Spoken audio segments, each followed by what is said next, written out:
Olá, Oi, ajeitar aqui. Silvia, tudo bem? Tudo, e você? Uma pequena enrolaçãozinha assim de Instagram, mas tudo bem.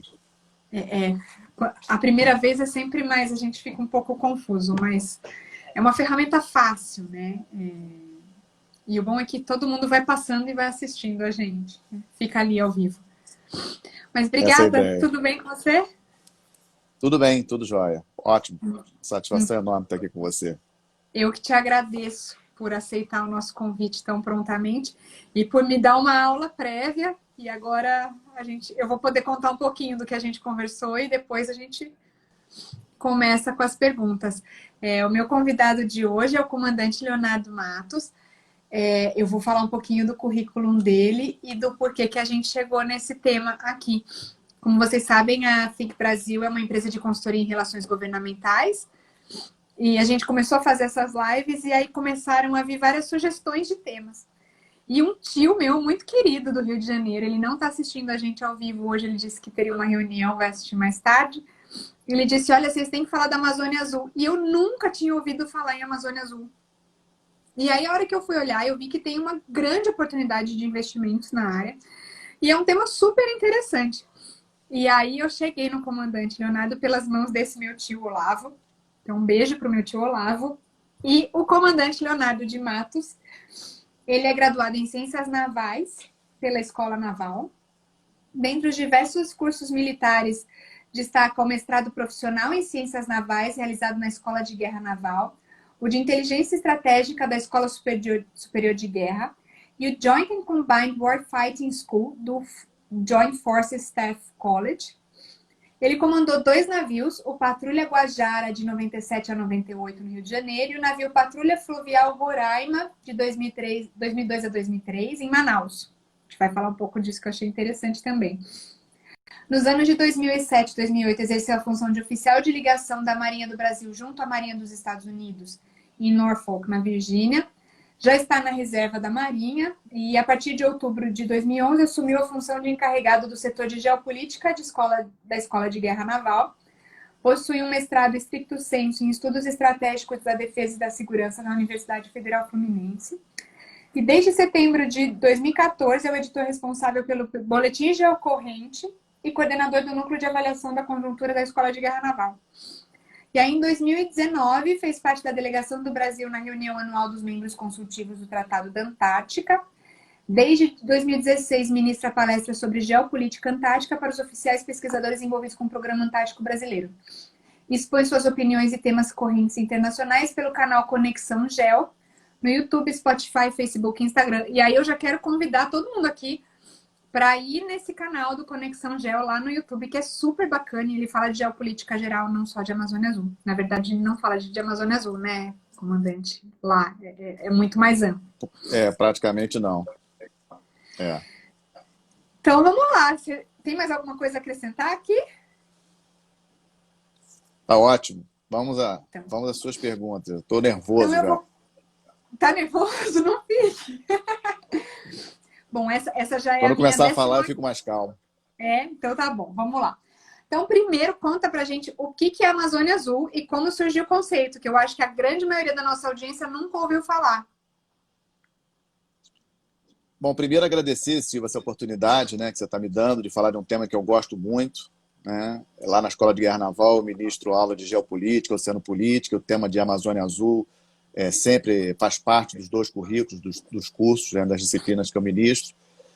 Mas antes de falar especificamente sobre o tema, de como ele surgiu, você me permite só lembrar aos nossos ouvintes a importância dos oceanos, né? Porque isso tem uma coisa tem a ver com a outra, né? Nós, por morarmos em terra, né, às vezes não temos a percepção real da importância dos oceanos, mas os oceanos representam 70% da superfície do planeta. E outra coisa que a gente às vezes esquece é que embaixo daquela massa de água tem terra e Uhum. recursos minerais muito grandes. E essa questão de 70% aí, da superfície do planeta não tendo uma soberania definida de quem era dono, quem seria dono dos oceanos, né, quem poderia explorar, levou os países a acordarem um tratado internacional muitíssimo importante, assinado em 1984, que nós chamamos de Convenção dos Direitos do Mar. E essa convenção estabeleceu os limites, as distâncias, quem tem direitos ao quê no mar.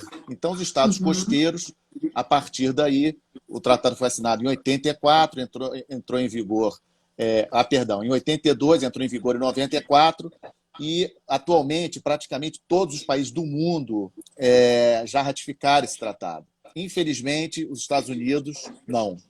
Isso é ruim.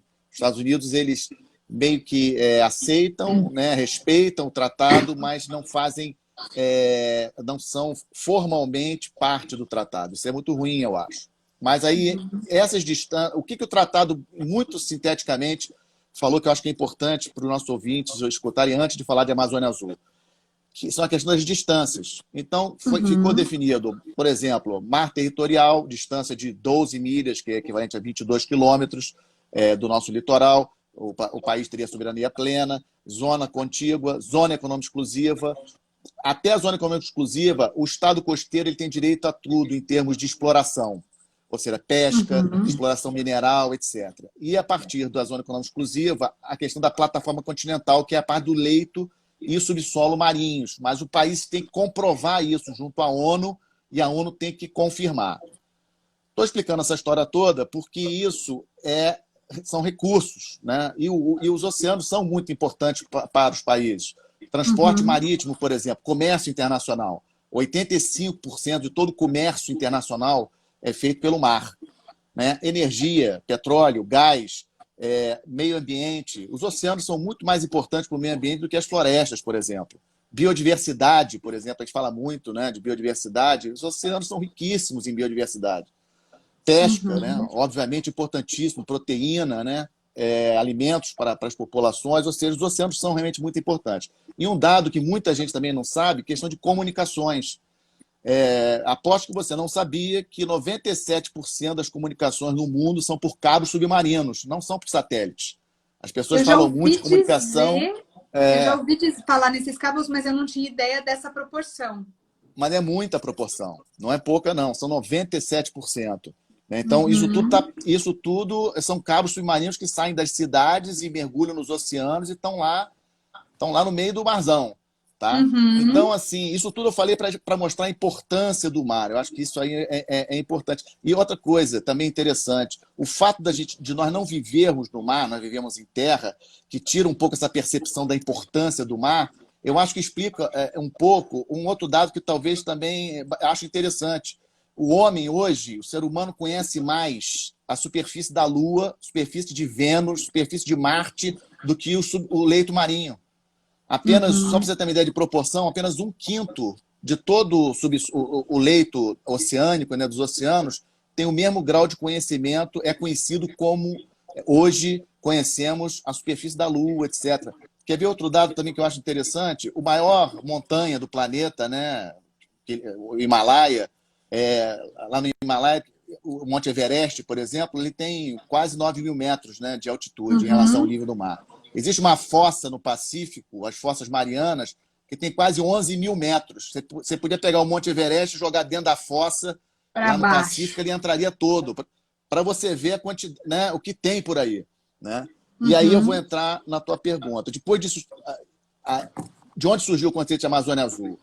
Em 2004, o comandante da Marinha da época, o Almirante Guimarães Carvalho, junto com seus oficiais, eles, obviamente, como todos os setores públicos do país, naquela questão de orçamento, naquela questão de necessidade de provar aos congressistas, à sociedade brasileira, a importância de termos uma marinha para proteger o nosso espaço marítimo, digamos assim, e é bom sempre lembrar que não apenas o marítimo, mas também os rios, mas isso eu vou falar daqui a pouco.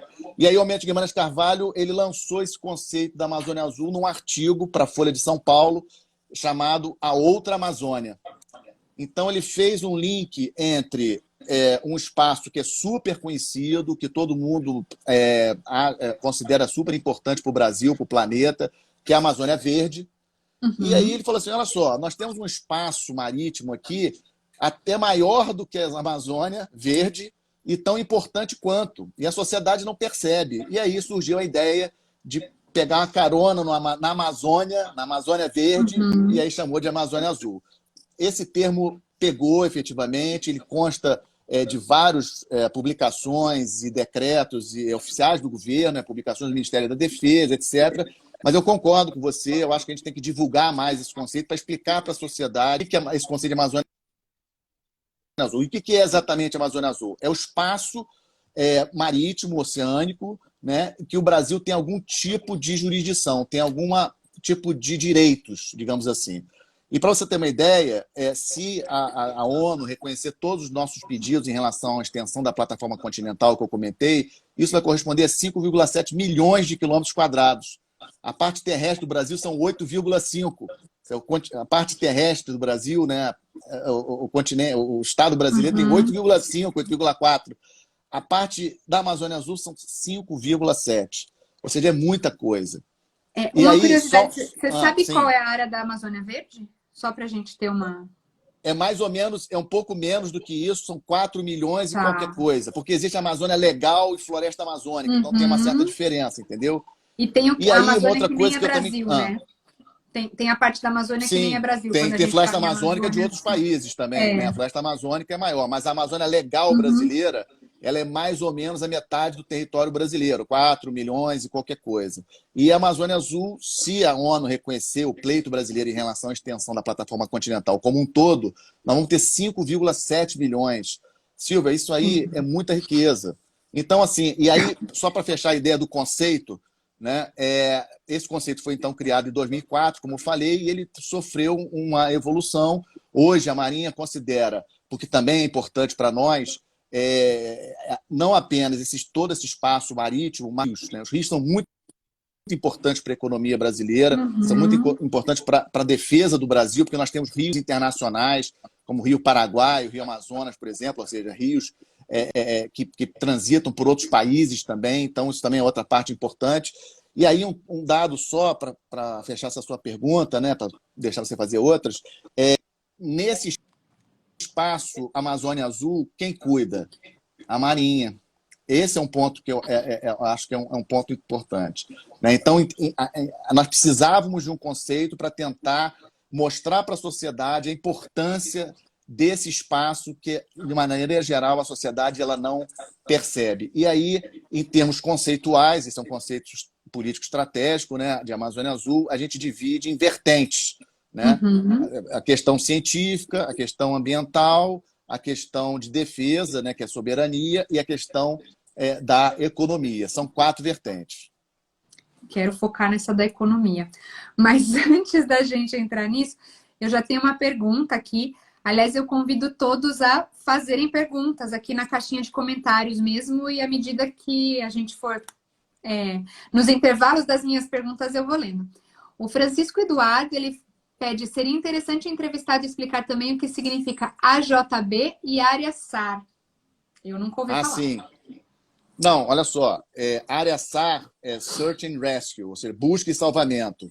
Também é muito importante, também está, os oceanos foram todos divididos em áreas de responsabilidade para busca e salvamento. Por exemplo, um navio está afundando, um navio está pegando fogo, uma aeronave cai no mar, ou coisas desse tipo. Então, isso foi acordado também no passado, dividir os oceanos em áreas de responsabilidade dos países costeiros.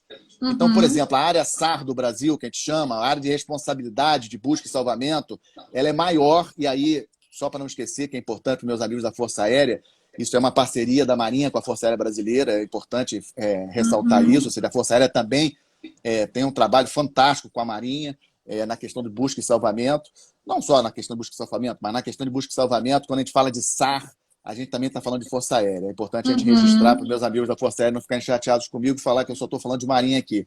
Mas essa área SAR de responsabilidade brasileira é ainda maior do que a Amazônia Azul. Mas não é uma área que nós temos direitos de exploração, direito de pesca, esse tipo de coisa. Tá? Me diz uma coisa, águas... Fala. A Amazônia Azul, nas pesquisas que eu fiz no Google, ela pega só um fecho, assim, ali norte e nordeste. É só aquilo mesmo ou ela é toda a extensão não, toda a extensão do Brasil? Não, toda a extensão. Toda. De Olha norte só. a sul. Isso. E de norte a sul, você joga exemplos todo o litoral brasileiro. brasileiro, mais ou menos, tá? Isso é zona econômica exclusiva que a gente fala, onde a gente tem direito de pesca, onde a gente tem direito de exploração de petróleo, colocar uma plataforma de petróleo, senão seria uma loucura, né, Silvio? Imagina, se a gente não dividisse isso entre os países, qualquer país podia vir aqui na frente aqui da Baía de Guanabara, aqui no Rio de Janeiro, por exemplo, botar uma plataforma de petróleo. Então existe efetivamente essa divisão por isso, né? Essa é a questão. Sim. Segura esse ponto que a gente vai voltar nele, porque justamente eu quero fazer um paralelo com a Amazônia Verde, que tem muitas acusações aí de países que vêm e exploram, né? Vamos. Okay. Acho que você pode até falar um pouquinho da Amazônia Verde depois pra gente. Bacana. Ele perguntou também de AJB. AJB? Águas jurisdicionais, águas jurisdicionais brasileiras, que são mais ou menos, praticamente a mesma coisa que a Amazônia Azul, tá? Ou seja, é um conceito também jurídico, que também está previsto na legislação brasileira e que inclui os rios também, isso é um dado importante. É toda a parte marítima do Brasil que nós temos também algum tipo de jurisdição sobre essa parte. Também está previsto em lei essa definição de água jurisdicional. Mas o conceito que eu acho que é legal é esse de Amazônia Azul, porque não apenas as águas jurisdicionais, mas quando a gente fala de Amazônia Azul, também nós estamos falando de leito e de subsolo marinho, né? Só para te dar um dado que eu esqueci, que eu acho que é interessante, as pessoas talvez não saibam. Por exemplo, a Namíbia é um dos principais países exportadores de diamantes do mundo. Namíbia, África do Sul. E você sabia que 60% do diamante da Namíbia vem do mar? Acredito que muita gente não sabe desse detalhe. Então, assim, tem exploração de petróleo, tem gás, mas também tem outras coisas. O mundo só não explora comercialmente essas riquezas minerais no mar com maior intensidade por um único motivo: custo-benefício.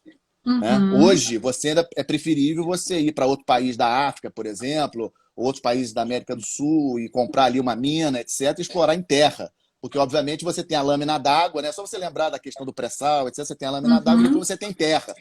Então, você tem que perfurar aquele solo marinho depois da água para você poder fazer a mineração. Mas eles fazem isso lá na Namíbia, né? Fazem porque diamante é muito valioso, então já compensa. Tá? Então, só para você ter uma ideia de outro exemplo de riquezas marítimas também bastante cobiçadas.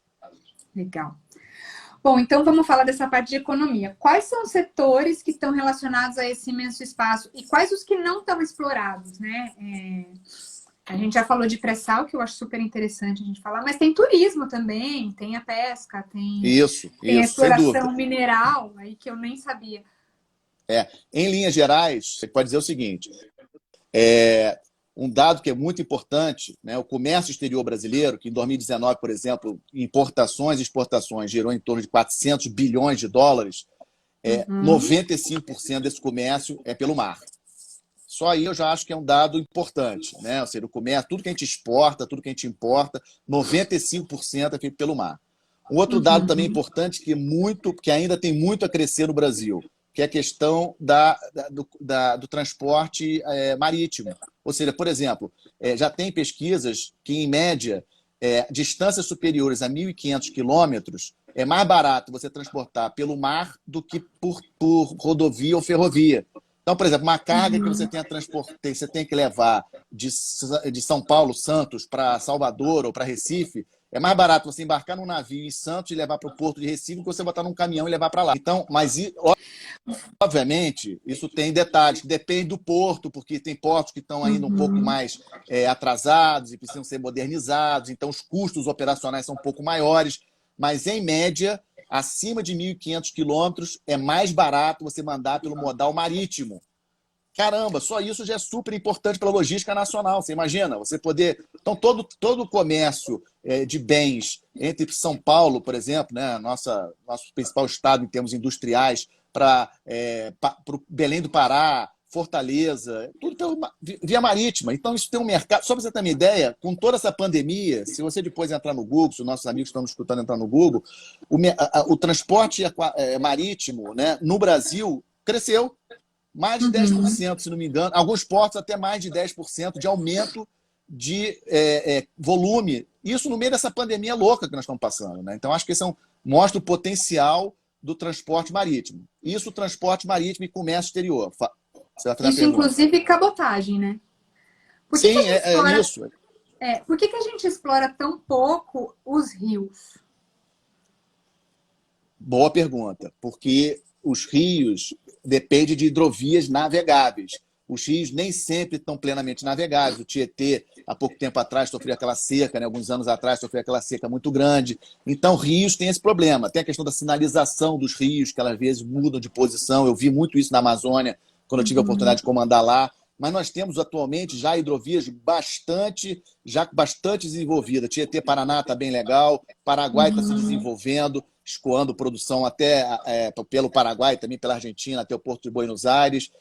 Então, assim, a questão do Rio Madeira, por exemplo, também levando de Rondônia, subindo até Itacoatiara, transportando carga de Mato Grosso e de Rondônia, etc. Ou seja, temos ainda que crescer muito também em relação a hidrovias, super importante para o Brasil. Ou seja, cara, a gente tem muita coisa a crescer, e tanto em termos de cabotagem marítimo, transporte marítimo, ou seja, entre portos nacionais, como entre rios, como você falou.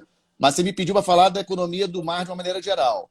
Então, assim, importante, quando a gente fala de economia do mar, que a gente está gostando também de falar agora, a economia azul, né? Só para colar com a Amazônia Azul, o PIB do mar que a gente fala é estimado em torno de entre 18% e 20% do PIB brasileiro.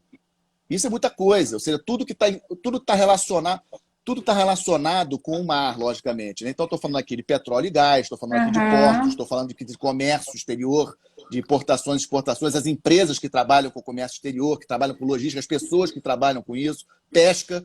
Aí outra coisa, estamos falando de PIB do mar, pesca. Né? Pô, pesca é importantíssimo. Eu acho que a gente... E aí, já encaixando aquela outra coisa que você perguntou, que setores que a gente pode aumentar e melhorar, o setor logístico, sem sombra de dúvidas, ou seja, o nosso empresário acreditar mais no setor logístico marítimo, ou seja, transporte marítimo, etc., portos, modernização de portos. Tem projetos aí do Ministério da Infraestrutura aí de privatização de portos, que é importante, de terminais, modernização, e o governo não tem dinheiro para fazer isso tudo. Então, a privatização ela acaba se tornando necessária para que você possa injetar dinheiro, modernizar esses portos, e essa logística que eu comentei. Silvia, olha só, o Brasil é um país riquíssimo. A gente tem que espalhar essa riqueza não pode ficar concentrada. A questão da desigualdade social no Brasil é seríssima, a gente não pode esquecer isso.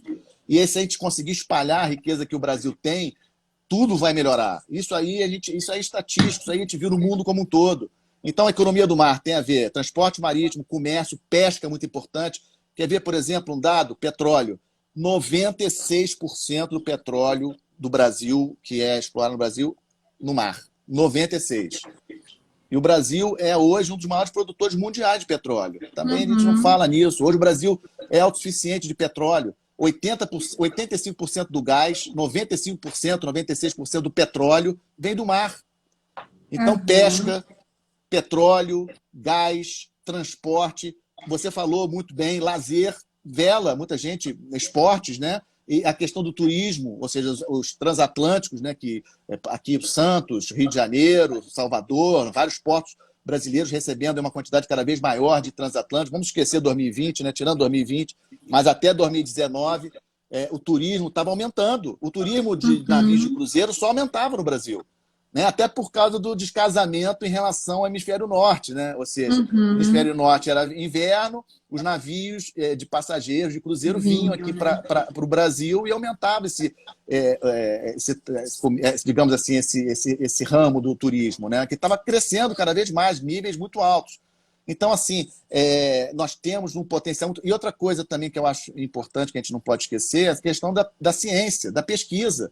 Ou seja, oceanografia, biologia marinha, ou seja, existem muitos ramos da ciência que exploram, que pesquisam no mar, que pesquisam no oceano, nos fundos marinhos. E isso pode ter, digamos assim, uma volta para a sociedade fantástica. As empresas precisam acreditar nisso.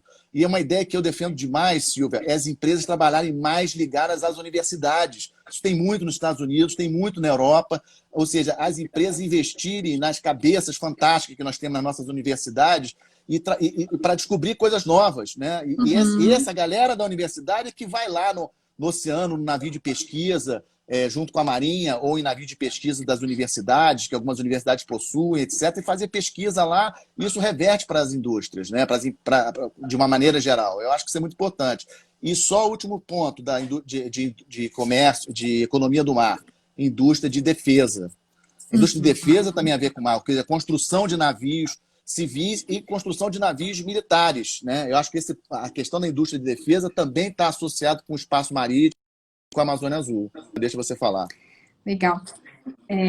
Não, mas já me deixou vários ganchos aqui. Primeiro, você falou a gente precisa espalhar essa riqueza. Agora, quão democrática é a exploração dessa área? Porque a gente vê que precisa de muita pesquisa e muito investimento. Por exemplo, o pré-sal, existia inclusive uma expectativa de exploração muito mais acelerada do que a gente tem visto, justamente por dificuldades de custo, de tecnologia e tudo mais. Quando a gente fala na pesca também, para ir para distâncias um pouco maiores, precisa de mais tecnologia. No próprio turismo, a gente está falando em transatlânticos, já é um turismo um pouco mais caro, né? Apesar da gente ter a nossa costa maravilhosa e com praias ultrademocráticas, mas na hora que a gente vai para a exploração de negócios, ele acaba sendo um negócio um pouco mais caro do que o terrestre. Então, como espalhar essa riqueza diante desse desafio? Volume. Porque o problema hoje é o seguinte, quando você tem um navio de cruzeiro só, 2 navios de cruzeiro, eles cobram o que eles querem. Quando você consegue incentivar, e aí tem a ver com impostos, tem a ver com infraestrutura portuária, ou seja, na verdade, é um somatório de coisas, não é só uma coisa, né? Quando você, por exemplo, se você quer incentivar, se você é uma cidade turística, uma cidade como Rio de Janeiro, Fortaleza, Salvador, as cidades fortes em turismo, as prefeituras, o governo dos respectivos estados, darem subsídios, né, efetivamente, em termos de não cobrança de impostos, melhorar a infraestrutura próxima dos portos. Isso é uma coisa impressionante. Infelizmente, nós vemos em algumas áreas portuárias de cidades turísticas uma infraestrutura ruim. Então, o turista tem medo de ir. E aí, quando o turista tem medo, tem a questão da segurança, tem a questão mesmo de limpeza, tem a questão mesmo de acesso a outros, interligação. O turista ele quer sair do navio, ele quer entrar no metrô, quer entrar num meio de transporte, não precisa ser caro, ele quer ter segurança. Isso tudo é um pacote, não é uma coisa só. Em relação à pesca, por exemplo, eu concordo com você, mas isso é questão de incentivos do Estado e as indústrias acreditarem. Cara, nós temos um espaço marítimo desse tamanho. Como é que nós não temos mais empresas acreditando nisso, investindo na pesca? Lógico que o nosso litoral não é tão rico, digamos assim, em pesca como em outros países, por causa da água, a água não é tão fria, etc. Mas é muito rico. Então, sim, isso aí, e nós ainda temos uma pesca muito artesanal no Brasil. Ou seja, respondendo a sua pergunta, eu acho que arrumando a casa, arrumando as estruturas de governo nos vários setores, não estou falando só no federal, a gente consegue. Especificamente petróleo e gás, eu acho que a questão também aí pega outros problemas. Dificuldade de investimento da Petrobras, problemas de custo do barril de petróleo, que você sabe que tem variado muito aí nos últimos tempos, isso aí também é um problema. Porque a gente fala muito desse ano de pandemia, mas a gente esquece que ano passado já foi um ano difícil para a economia mundial. Já não foi um ano de crescimento tão grande, né? Independente da pandemia. Isso, a obviamente, gente rezava para 2020 chegar, né? Ninguém sabia o que estava não sabia o que estava pedindo.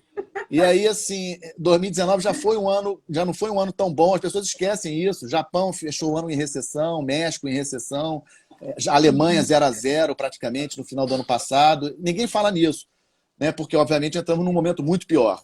Mas ano passado já foi ruim. Então tem um pouco de explicação em relação, mas tem muita. É o que eu falei, quase 20% do PIB brasileiro está relacionado ao mar. Então, em coisas relacionadas ao oceano. Vou te fazer uma pergunta mais ligada aos seus conhecimentos de geopolítica até. Ainda falando dessa questão que eu coloquei, dessa democratização e da dificuldade de investimento, a gente sabe que as empresas brasileiras talvez falte um pouco, talvez seja uma questão cultural até que elas consigam explorar essa área.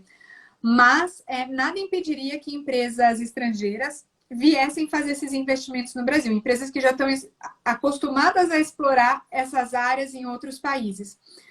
Por que também não vem? O ambiente de negócios do Brasil é muito ruim para isso? De novo, isso aí também é uma questão de tempo, não é uma coisa que a gente faz rápido, porque tem as questões jurídicas, tem questão de mudanças de lei, tem as questões de impostos, né? O governo atual, a proposta do governo atual é tentar desburocratizar a economia brasileira em vários setores. Então, isso, obviamente, atrairia o mercado. A gente também esquece que o governo atual tem um ano, né? Porque 2020, 120, só 2019, o governo começou em janeiro de 2019, em fevereiro, março de 2020, parou o mundo, não foi o Brasil. É importante a gente Uhum. lembrar isso. Parou o mundo.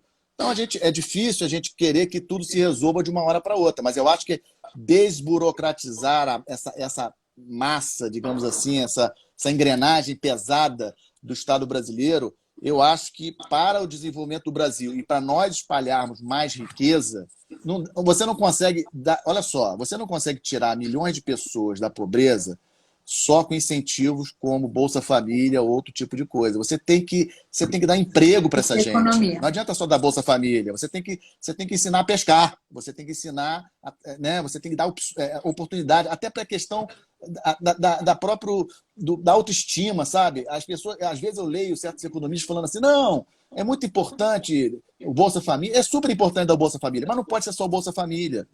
Não é só você, no final do mês, você depositar na conta da pessoa um determinado valor e essa pessoa fica em casa o dia todo. Eu acho que você tem que dar oportunidade de emprego, você tem que abrir, e para isso o Brasil tem que crescer, não tem outra opção. Para você dar oportunidade de emprego, para você dar riqueza para as pessoas, você tem que crescer. E aí crescer envolve essa desburocratização, envolve você abrir mais a economia para permitir outras empresas vir para o Brasil, etc. É uma área bastante complicada, bastante sensível, que infelizmente esse ano, com essa pandemia louca, ficou, digamos assim, atrasada. Mas nós já temos visto na área da infraestrutura muitos movimentos bons do ministro Tarcísio, em termos aí de privatização de portos, de aeroportos, e que podem dar de estradas de ferro, né? Você tem muitas iniciativas na área. Eu sempre gosto de falar com os mais pessimistas. Dá uma olhadinha no site do Ministério da Infraestrutura e vê o que a gente está fazendo no Brasil, mesmo durante a pandemia. Eu acho que isso aí é importante. Uhum. Bom, eu acho que com relação à Bolsa Família é um ótimo programa, mas o sonho é quando ninguém mais precisar, né, dele. Usando esse gancho que você me deu, falando de governo, e a gente sabe realmente que o mundo parou em fevereiro até agora, e a gente não sabe quando vai sair disso, mas a gente tem um governo que, em tese, conhece mais dessa área de defesa, né? E aí você já falou sobre alguns feitos do Ministério da Infraestrutura, do ministro Tarcísio, mas a gente também tem um envolvimento muito grande da ala militar na administração. Você conseguiu, você estando muito próximo desse tema, consegue ver um avanço do começo do governo? Você acha que tem um potencial para até 2022 crescer muito nessa área? Ou você acha que está muito devagar, continua na mesma? Olha só, de novo, quando a gente fala de governo é complicado, Silva, porque a gente está falando quase que de um ano só, né? Então, Uhum. assim, o governo teve relativamente pouco tempo para se desenvolver como gostaria. Nós já estaríamos já na metade do segundo ano de governo, caso não tivesse a pandemia. Eu acho que estaríamos em outro ritmo, né? Eu sou otimista nesse ponto de vista. Uhum. Mas, assim, o ponto que eu acho mais importante é o seguinte: há uma compreensão, de uma forma geral, do governo, e aí a gente também tem que ser. E aí eu sempre procuro ser imparcial nessa hora. Os governos anteriores, de uma maneira geral, pelo menos do governo do presidente Lula para cá, eles tiveram uma percepção da importância das Forças Armadas para o Brasil. Esse é que eu acho que é um ponto importante da gente frisar com o público que está assistindo a gente. Então, eu dou um exemplo. Programa nuclear, no nosso submarino nuclear, ele foi fechado com a França, parceria, em 2008, era o governo do presidente Lula. A estação nova da Antártica, que foi inaugurada agora em janeiro, nós tivemos um incêndio gravíssimo em 2012, que destruiu a nossa estação na Antártica de pesquisa, era o governo da presidente Dilma. Ou seja, Uhum. eu fico muito feliz quando vejo que determinados projetos são projetos de Estado e não de governo. E a defesa precisa ser assim. Porque eu gosto também de brincar nas minhas palestras, que a gente não compra um submarino no supermercado. Então, assim, eu quero comprar um submarino, eu vou ali sei lá, no supermercado X e compro um submarino, compro uma fragata. Não é assim. Então, qualquer programa de defesa é um programa de médio, longo prazo. Mesmo que você tenha todo o dinheiro do mundo, o país mais rico do mundo, como os Estados Unidos, decide construir um navio aeródromo, né? Aqueles navios aeródromos, aqueles Uhum. porta-aviões enormes dos Estados Unidos. 5 anos, 6 anos.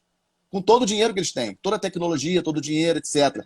Então, isso tem que ser uma política de Estado, não pode ser uma política de governo. Ou seja, a sociedade como um todo precisa entender que para proteger, que o Brasil é um país pequeno demais para se esconder no sistema internacional. E como um país grande, nós temos que ter capacidade proporcional ao tamanho do país, tamanho que eu falo, população, extensão, riquezas minerais, água, energia, todas as riquezas que o Brasil tem, o Brasil precisa ter forças armadas proporcionais a esse tamanho do Brasil. E aí entra a questão da Amazônia Azul, questão do espaço marítimo, ou seja, como proteger aquele espaço marítimo. Esse eu acho também um ponto importante da gente comentar com os nossos amigos, ou seja, ali, diferente do espaço terrestre, porque no espaço terrestre você, por exemplo, você tem o Exército Brasileiro protegendo as nossas fronteiras terrestres, ok. Você tem dentro do território nacional, você tem as polícias militares, você tem a Polícia Federal, você tem a Polícia Rodoviária Federal. E no mar? Quem é que protege a plataforma de petróleo de um ataque, por exemplo? Quem é que protege o barco Segura pesqueiro? Aí. Ah, então Já para vamos segurar. falar das ameaças, então. Ah, é, tá bem, tá bem. Eu me animei. Deixa eu dar uma lida aqui em alguns comentários. Tem até algumas perguntas sobre submarino e a gente vai entrar nele.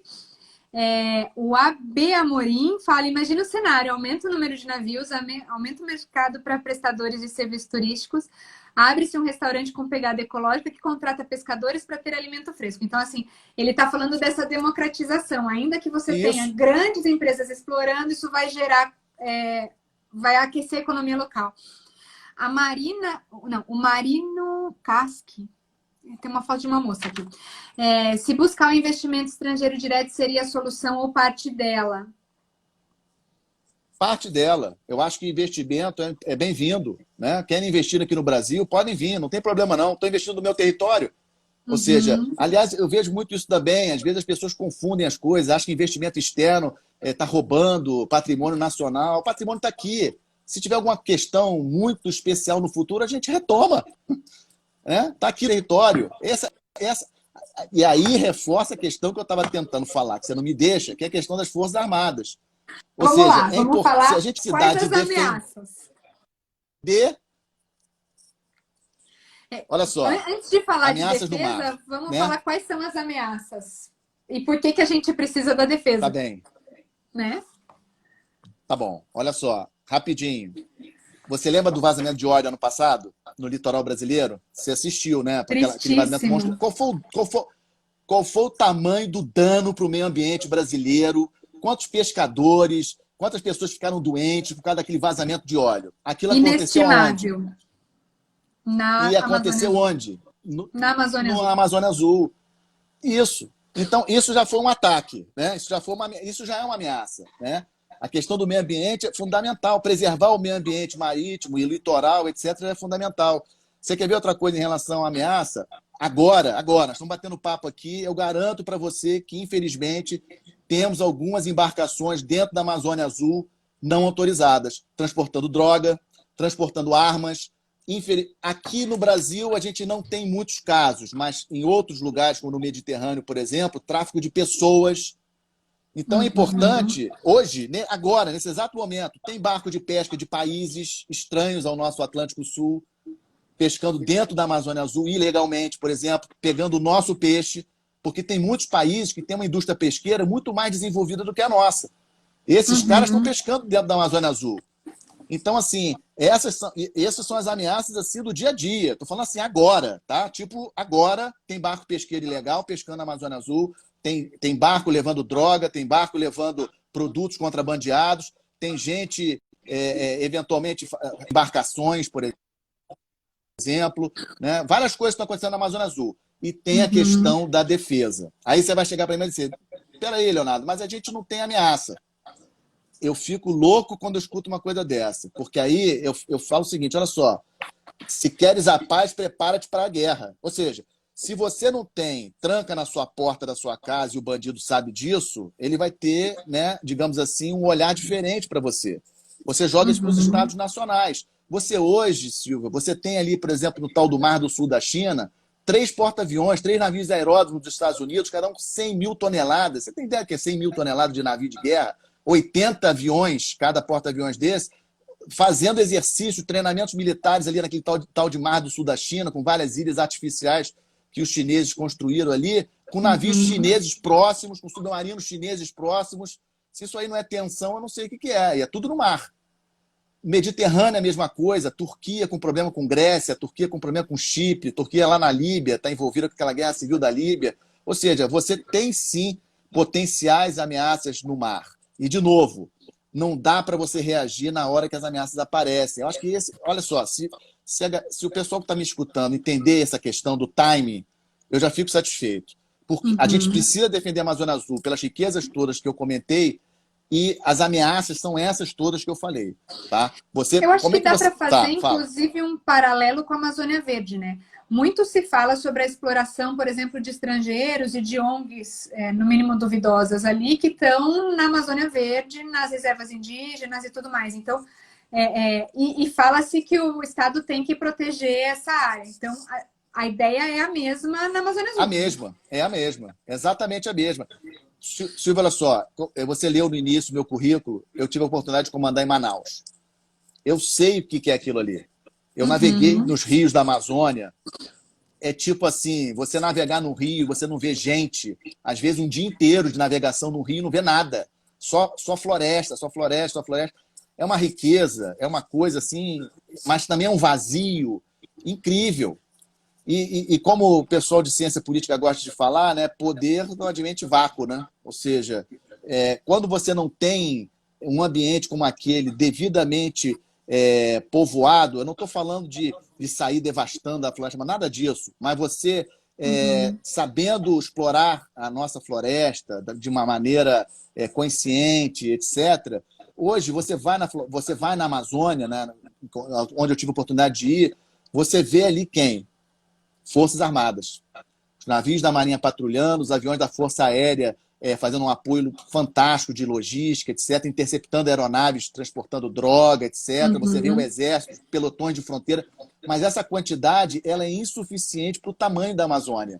É uma área, Amazônia Verde, né? É uma área muito grande.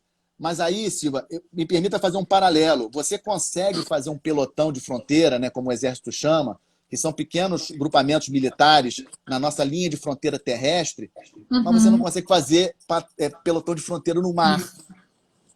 Como é que você garante, por exemplo, que hoje um pesqueiro não está pescando o nosso peixe ilegalmente? Como é que você garante que, sei lá, tráfico de armas, tráfico de drogas, navios? Eu não falei para você a questão das comunicações. 97% das comunicações mundiais são feitas por cabos submarinos. Quem garante que um navio de pesquisa, de inteligência de outro país não está monitorando um desses cabos submarinos na nossa Amazônia Azul? Quem pode garantir? Então, se você não tiver uma efetiva presença da Marinha do Brasil, porque na Amazônia Azul você não tem polícia militar, polícia civil, você não, entendeu? Você tem Marinha, temos o apoio da Força Aérea também na patrulha em alguns pontos, mas é insuficiente. Nós precisamos de um sistema. Aí você vai me perguntar assim, Leonardo, mas como que a gente evitaria a questão do vazamento de óleo?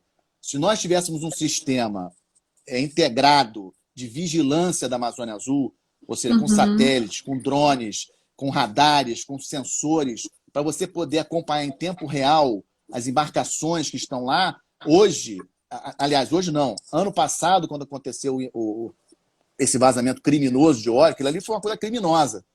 Você teria detatado pouco tempo depois. Nós poderíamos ter reagido muito mais rápido. Então, assim, mas isso obviamente demanda recursos, não é uma coisa barata, né? Por isso que é importante termos um sistema de vigilância, né? Existe, nós chamamos, na Marinha chama de Sistema de Gerenciamento da Amazônia Azul, é o SISGAAS, que é um sistema realmente integrado para você poder enxergar o que está acontecendo na Amazônia, porque não tem delegacia de polícia e nem pelotão de fronteira na Amazônia Azul. Ou seja, você tem que ter navio patrulhando, drones patrulhando, aeronaves patrulhando, etc. A gente tinha uma pergunta justamente sobre esse SISGAAS aqui. Mas, ainda falando nessa questão de defesa, então eu tenho duas perguntas. A primeira é sobre a diferença entre guarda costeira e guarda marinha. Calma. Marinha, né? E guarda costeira. Guarda marinha e guarda costeira. Calma, o que o Brasil tem? Marinha e guarda costeira. Olha só. Tá bom. Alguns países possuem guardas costeiras diferentes das suas marinhas. tá? Aham. A Argentina possui, Estados Unidos possui, alguns países possuem guarda costeira separada. As guardas costeiras elas seriam mais responsáveis justamente por essas questões que eu comentei de crimes dentro das nossas águas jurisdicionais, trabalhar diretamente com a Polícia Federal nas áreas próximas de portos, etc., crimes contra a pesca, esse tipo de coisa. A Marinha entende, e eu concordo, que, no nosso caso, não é necessário. Nós fazemos o papel. O litoral brasileiro ele é dividido em distritos navais.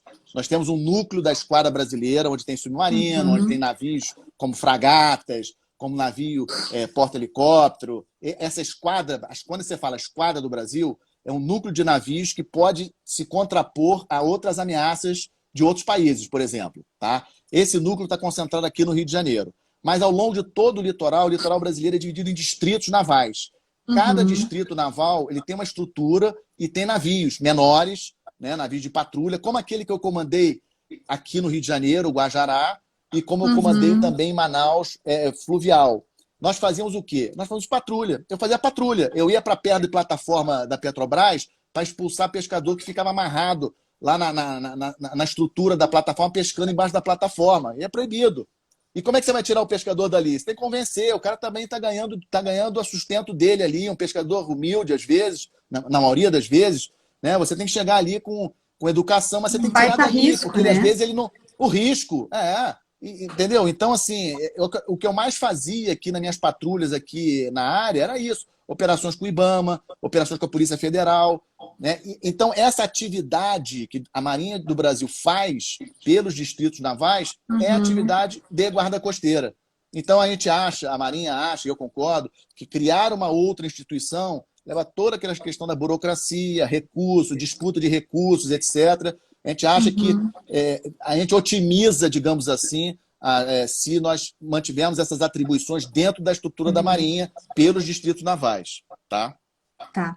E a questão do submarino nuclear? Essa questão é pouco polêmica, mas essa é uma questão importantíssima. E aí vou voltar à questão do tamanho do Brasil, da importância do Brasil e do tamanho da Amazônia Azul. Lembra que eu falei para vocês que nós estamos falando de 5,7 milhões de quilômetros quadrados de área. O Brasil tem 8,5 quilômetros quadrados de território, né, terra, né, território mesmo. Ou seja, é uma área marítima monstruosa. O submarino ela é uma arma de negação do uso do mar, ou seja, e de uma certa forma tem um aspecto dissuasório, ou seja, se o inimigo, o potencial inimigo, sabe que você tem um submarino naquela área, ele vai pensar duas vezes em navegar naquela área. Então, essa é grande, porque o submarino ele é difícil de ser detetado, né? Ele está lá mergulhado, etc. Então, ele tem essa questão importante. Só que o Brasil a área marítima brasileira, a Amazônia Azul é muito grande. Os submarinos que nós temos são submarinos que nós chamamos de convencionais. A propulsão deles é motor diesel, bateria. Ou seja, ele eventualmente tem que vir à superfície, recarregar as baterias para poder fazer a combustão, etc. E eles são lentos. Então, os submarinos convencionais eles servem para espaços marítimos. Por exemplo, eu gosto sempre de falar isso também, esse exemplo. Por que os Estados Unidos não têm submarino convencional? Só tem submarino nuclear. Todos os submarinos americanos são de propulsão nuclear. Será que eles estão errados? Será que os Estados Unidos também não têm outras necessidades para uso desse dinheiro?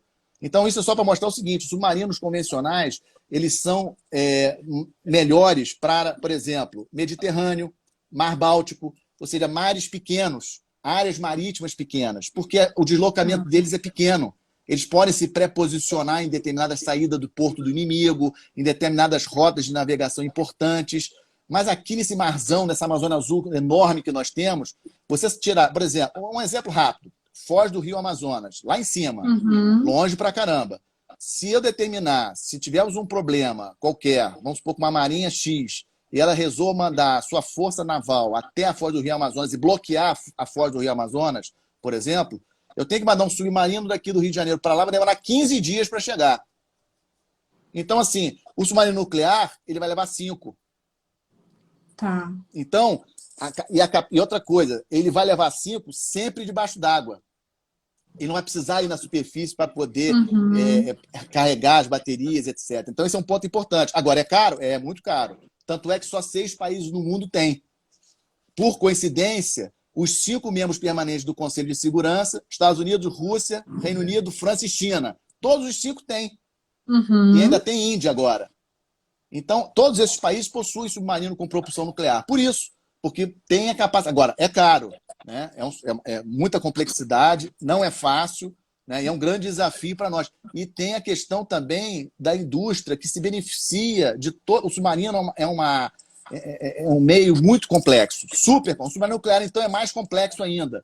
Então, assim, tem muita indústria ali envolvida com isso, indústria de pequenos equipamentos, de válvulas, de pequenos motores, de várias partes do submarino.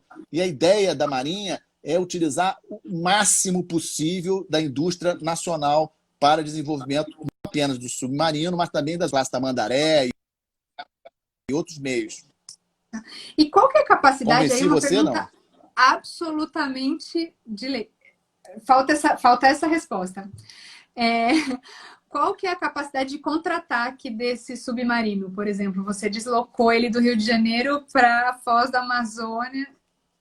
E Olha aí? só, a arma básica do submarino é o torpedo, né? Que você já viu em filme, né? Aquele Tá. torpedo. Só que os submarinos mais modernos, eles também possuem mísseis que saem deles eles vão pelo ar, digamos assim. E Uhum. você tem submarinos com mísseis de longo alcance.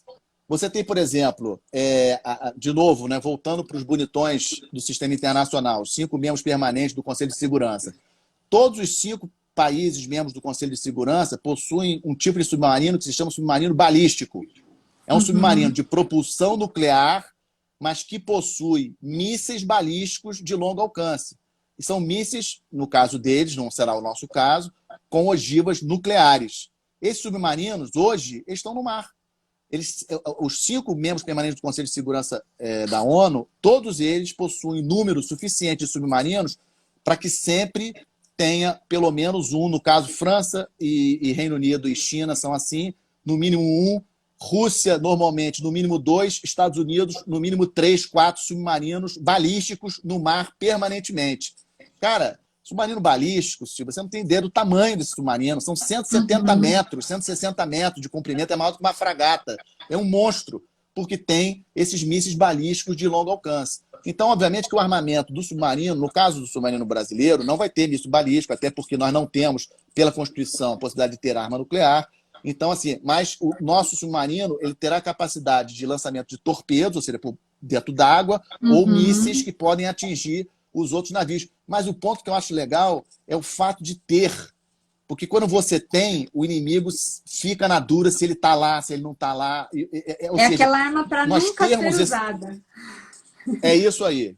É isso aí. Né? Nós temos um submarino desse porte, dessa tecnologia, um submarino nuclear, é uma garantia para a gente, da gente defender a nossa Amazônia Azul de possíveis interesses maiores, digamos assim. Por isso Uhum. que é importante o submarino nuclear. Legal. Comandante, a gente tem 5 minutos antes do Instagram cruelmente nos derrubar. Estou E olhando o aí tempo aqui. tem um monte de pergunta, mas para continuar essa questão aqui, a Bianca Pereira Bittencourt pergunta se os recursos para a construção desse submarino nuclear sofreram cortes por causa da pandemia. Olha só, o ano ainda não acabou, né? Então, obviamente que Uhum. todo o orçamento de defesa sofreu um baque sério, né? E vamos aguardar aí até o final do ano para a gente poder ter os números finais. Mas aí tem todo um jogo, sabe, Bianca, de contingenciamento, tipo assim, olha, eu vou te pagar, mas não é agora, pago depois. Porque, de Uhum. novo, é um projeto, Silvia, que não dá para parar. Porque, assim, tem a ver com a nossa soberania. Eu acho que é muito importante também, uma outra coisa também que eu acho legal dos ouvintes entenderem é o seguinte, o Brasil é um país independente? Quais países do sistema internacional que você pode dizer que são países independentes? Tipo assim, eu faço o que o meu povo, o que a minha sociedade decide. Será que o Brasil é realmente um país Dois. independente? Todos os países do mundo são países independentes, efetivamente? Quem é que manda no mundo, efetivamente? Vamos ser sérios aqui. Quem é que manda no mundo? Quem tem poder de fazer o que realmente quer? Muito poucos países.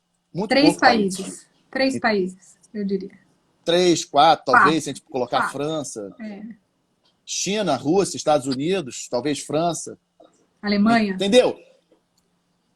A Alemanha é um caso especial, porque a Alemanha, por causa da Segunda Guerra Mundial, abriu mão de uma Uhum. capacidade de É. defesa. Hoje, em termos militares, A Alemanha está abaixo, por exemplo, de Reino Unido, de França, está abaixo de Japão, está abaixo de Coreia. Coreia é uma cidade de defesa, de Forças Armadas, muito maior que a brasileira, por exemplo. Né? Ou seja, então, assim, de soberania, essa questão de independência, é lógico que por mim não tinha Força Armada em país nenhum. E a gente pegava todo esse recurso e jogava para a saúde, para a educação, para tudo. Mas, infelizmente, o mundo real não é assim. E para a gente poder ser independente no mundo, para nós decidirmos o futuro do nosso Brasil, do que nós queremos para o nosso Brasil, nós precisamos ter Forças Armadas fortes, confiáveis, que metam medo mesmo nos possíveis adversários para defender o Brasil, especialmente a nossa Amazônia Verde e a Amazônia Azul. Legal. Tem uma última pergunta aqui, Dá o João tempo Pedro ainda? Figueiredo, e a gente tem 2 minutos, vamos ver a sua capacidade de síntese, mas acho que é rápido, porque você já começou a falar sobre isso. Ele coloca que escutou o ex-ministro Jungmann falando em uma palestra sobre a falta de investimento no setor de defesa a partir do governo Dilma.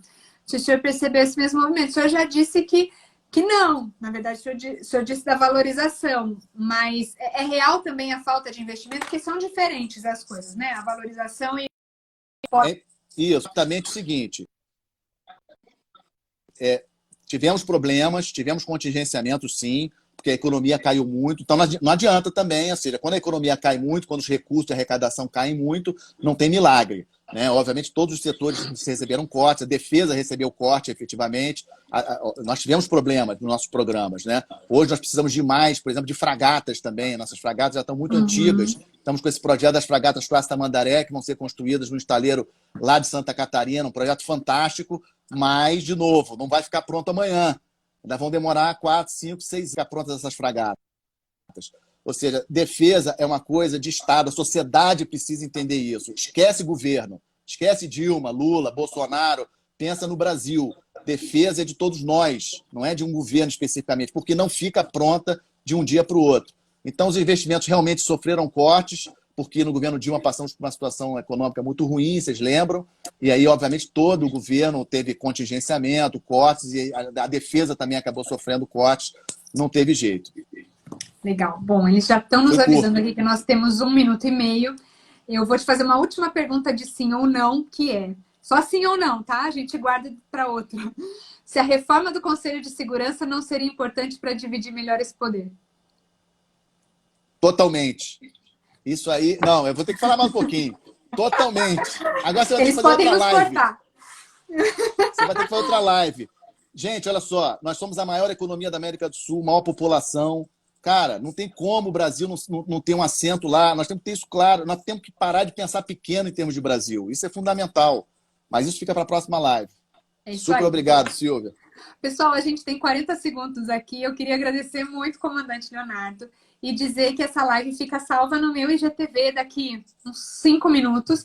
E ao final do dia, ela vai estar tanto no canal da Think Brasil como no canal do comandante lá no Conexão Gel no YouTube. Obrigada a todos e foi ótimo. Obrigado. Um abraço. Tchau, tchau. Tchau.